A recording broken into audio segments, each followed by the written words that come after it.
இந்திய விமானப்படை சாகச நிகழ்ச்சிக்கு மாநில அரசு ஒத்துழைப்பு அளிக்கவில்லை என அதிமுக முன்னாள் அமைச்சர் ஜெயக்குமார் குற்றம் சாட்டியுள்ளார்.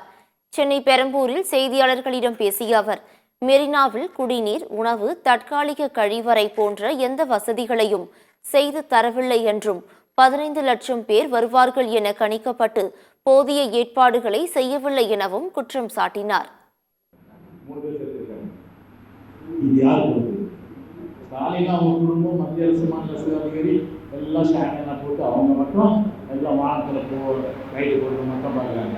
ஆனால் மக்கள் வீதியில் கஷ்டப்படுறத பார்க்க முடியாத குடி தண்ணீருக்கு தண்ணீரே இந்த மாதிரி ஒரு பார்த்தீங்கன்னா ஒரு அவல நிலை வந்து எந்த காலம் முழுக்க பார்த்தா ஒரு நிர்வாக கவனத்தை ஒரு விடியாத அரசு ஒரு காப்பீட்டு அரசாங்க 10 லட்சம் பேருக்கு வந்து பாதிப்படைஞ்சு கஷ்டப்பட்டாங்க.